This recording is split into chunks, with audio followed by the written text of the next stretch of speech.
Halo anak-anak grade 4. Kita berjumpa kembali di pembelajaran tematik ya. Kita sudah masuk di tema 4I, Kayanya Negeriku. Kita di subtema 1, Kekayaan Sumber Energi di Indonesia.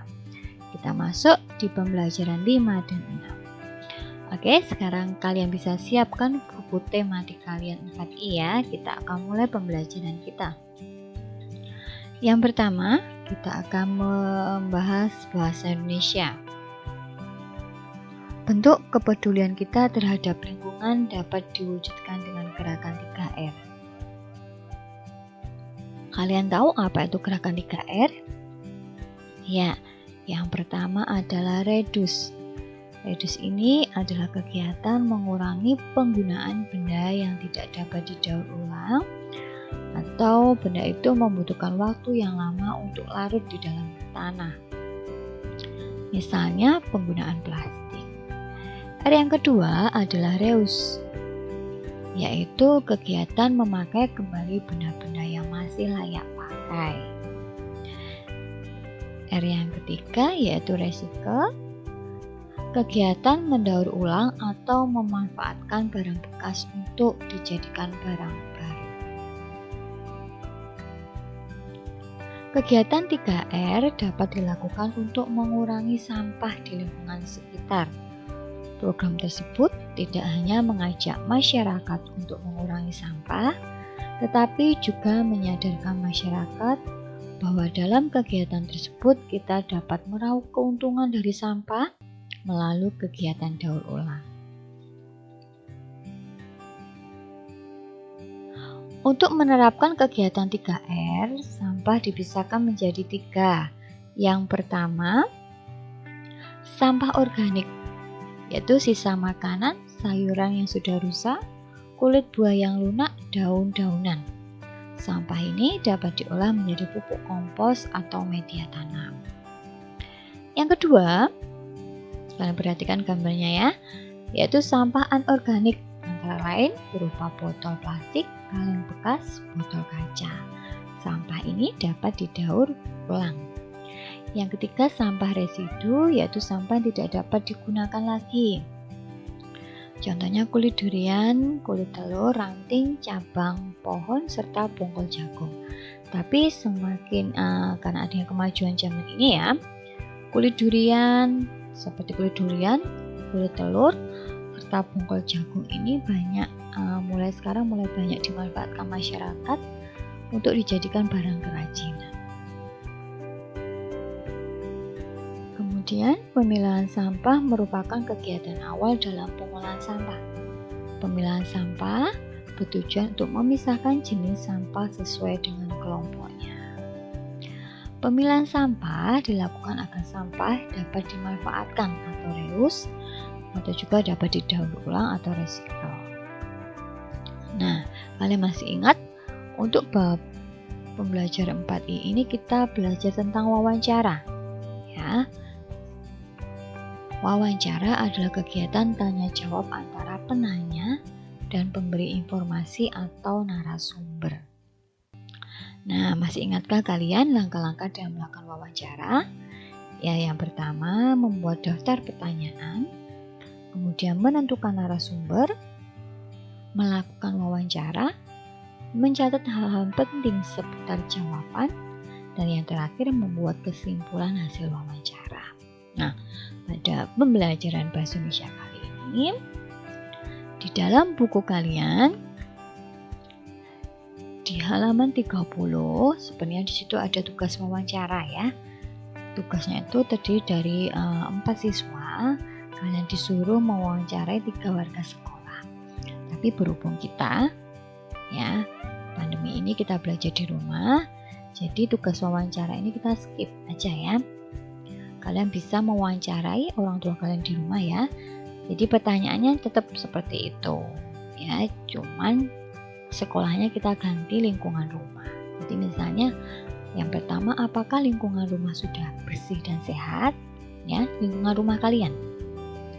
Yang kedua, apakah harapan orang tua terhadap lingkungan rumah. Yang ketiga, apakah orang tua tertarik melakukan kegiatan 3 TKR.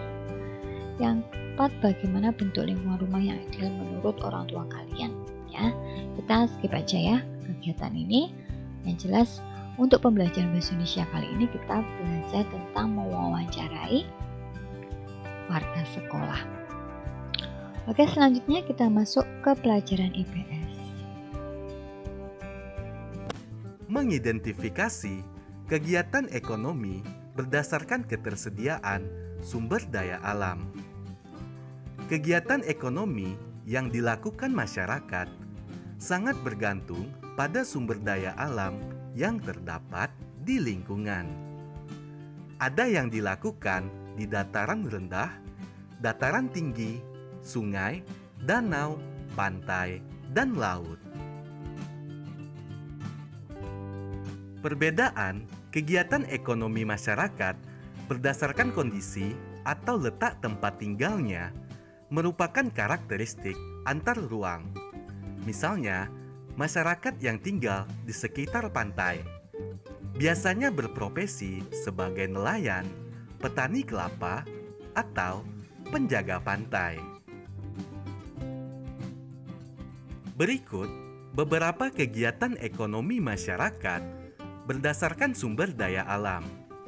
Pertama, pantai. Pantai merupakan batas pertemuan antara daratan dan lautan. Sumber daya alam yang ada di pantai, misalnya ikan, kepiting, ubur-ubur, cumi-cumi, dan garam. Kegiatan ekonomi masyarakat di sekitar pantai seperti nelayan, petani garam, pedagang, usaha penginapan, jasa pemandu wisata, dan penyewa alat-alat menyelam. Yang kedua, laut. Laut adalah kumpulan air asin dalam jumlah banyak dan luas yang menutupi permukaan bumi. Sumber daya alam yang ada di laut antara lain ikan, mutiara, kerang, dan rumput laut. Kegiatan ekonomi masyarakat di daerah laut seperti nelayan, wisata bahari, dan pengeboran minyak bumi. Sungai.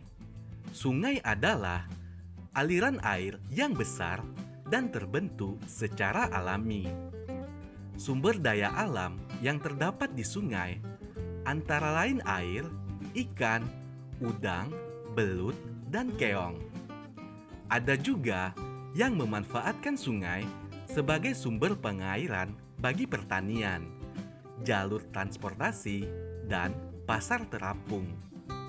Kegiatan ekonomi masyarakat di sekitar sungai seperti penangkap ikan, pedagang, dan jasa transportasi. Dataran tinggi. Dataran tinggi merupakan dataran yang memiliki ketinggian lebih dari 400 meter di atas permukaan air laut. Contoh sumber daya alam dataran tinggi antara lain kol, kentang, teh, dan apel. Dataran tinggi baik untuk menanam sayuran dan buah-buahan. Selain itu, bisa juga untuk tempat wisata. Kegiatan ekonomi masyarakat di dataran tinggi antara lain pertanian, peternakan, objek wisata, jasa penginapan, dan jasa pemandu wisata. Dataran rendah. Dataran rendah adalah dataran yang memiliki ketinggian antara 0 sampai dengan 200 meter di atas permukaan laut. Dataran rendah banyak dimanfaatkan untuk pertanian, peternakan, industri, dan lahan perumahan. Contoh sumber daya alam dataran rendah antara lain padi, jagung, kedelai, dan bawang merah.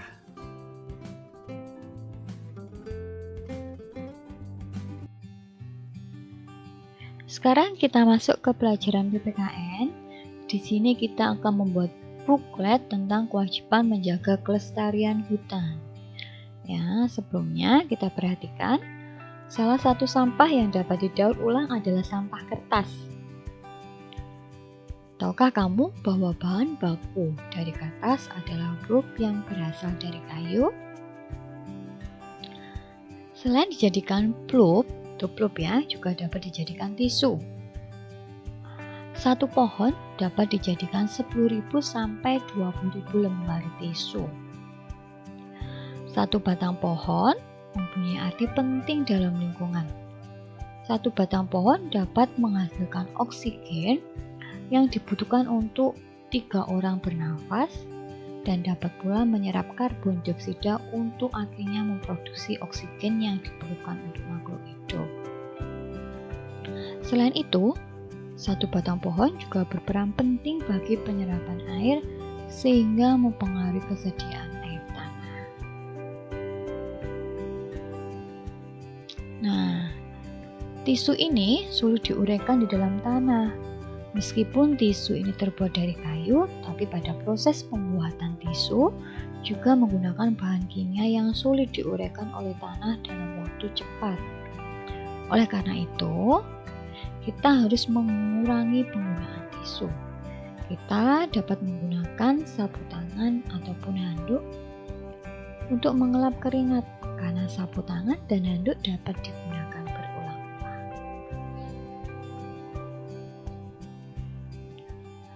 Sebelum masuk ke sini, coba kalian menghitung jumlah pohon yang diperlukan untuk memenuhi kebutuhan kita akan tisu. Ya, jika jumlah penduduk Indonesia ada 200 juta orang dan setiap satu hari satu orang itu menggunakan setengah gulung kertas tisu, maka jumlah gulungan kertas tisu yang digunakan oleh penduduk Indonesia adalah sekitar 100 juta gulung tisu per hari. Coba kalian bayangkan berapa jumlah pohon yang harus ditebang untuk memenuhi kebutuhan penduduk, ya, untuk memenuhi kebutuhan penduduk Indonesia akan tisu gulung. Dapatkah kamu memperkirakan berapa hektar hutan yang digunakan untuk membuat tisu setiap bulannya? Jadi oleh karena itu, kita mulai sekarang harus mengurangi penggunaan tisu ya. Caranya dengan menggunakan sapu tangan atau handuk. Nah, sekarang fungsi hutan sangatlah penting bagi kehidupan di bumi. Oleh sebab itu, kita berkewajiban untuk menjaga dan melestarikan hutan. Nah, di buku kalian halaman 31 di situ ada fungsi hutan antara lain sebagai tempat penyimpanan air, pengendali bencana, habitat bagi flora dan fauna, sumber ekonomi ya karena menghasilkan sumber daya alam ya. Kemudian sebagai paru-paru dunia ini yang terpenting, kemudian menyuburkan tanah dan terakhir mengurangi polusi dan pencemaran udara. Itu ada beberapa fungsi hutan. Nah, karena hutan memiliki fungsi yang banyak, maka kewajiban kita harus menjaga kelestarian ekosistem hutan tersebut agar tetap terjaga. Bagaimana caranya? Berikut adalah beberapa hal yang dapat kita lakukan untuk menjaga kelestarian ekosistem hutan. Antara lain, tidak menebang pohon secara sembarangan. Kemudian, melakukan reboisasi terhadap hutan gundul. Reboisasi adalah penanaman kembali ya hutan yang gundul. Kemudian tidak meninggalkan api setelah api unggun bekas perkemahan karena api tersebut dapat membakar hutan. Jadi biasanya banyak orang yang berkemah-kemah di hutan, mereka membuat api unggun. Jadi setelah meninggalkan hutan, jangan lupa api tersebut dipadamkan. Selanjutnya, menjaga hutan dari penebangan secara liar atau ilegal. Dan terakhir, memanfaatkan hutan secara proporsional, yaitu memanfaatkan hutan tidak berlebihan, ya, agar sumber daya alamnya tetap terjaga. Oke. Sebelum kita masuk ke SBDP, di buku kalian halaman 31, di situ ada tugas untuk membuat buklet, ya, tentang kewajiban agar kelestarian ekosistem hutan dapat terjaga. Nah, di video ini sudah memberikan beberapa contoh kewajiban kita menjaga kelestarian hutan. Jadi kalian tinggal membuat prakteknya saja. Oke ya. Selanjutnya kita masuk ke SPDP. Di SPDP ini kita akan belajar menyanyikan lagu ya. Kita akan menyanyikan lagu sesuai tempo dan tinggi rendah nada. Coba kalian perhatikan lagu berikut ini.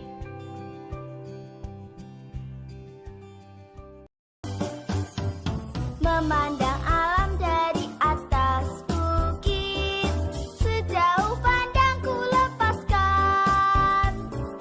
Sungai tampak berliku, sawah hijau terbentang, bagai permadani di kaki langit. Gunung menjulang, berpayung awan, oh indah pemandangan. Oh indah pemandangan.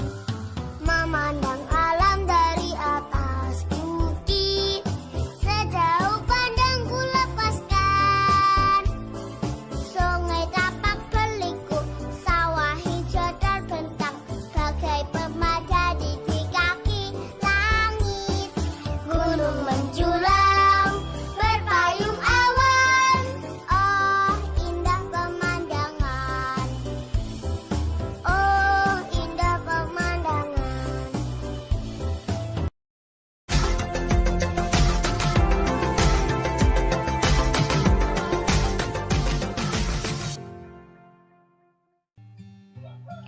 Oke, bisakah kalian menyanyikan lagu tersebut ya, yang berjudul Memandang Alam? Setelah kalian menyanyikan, coba kalian lihat buku tema 4I kalian halaman 25. Di situ ada beberapa pertanyaan mengenai lagu Memandang Alam. Oke, kita akan membahas bersama-sama ya. Nomor 1, bercerita tentang apakah lagu Memandang Alam?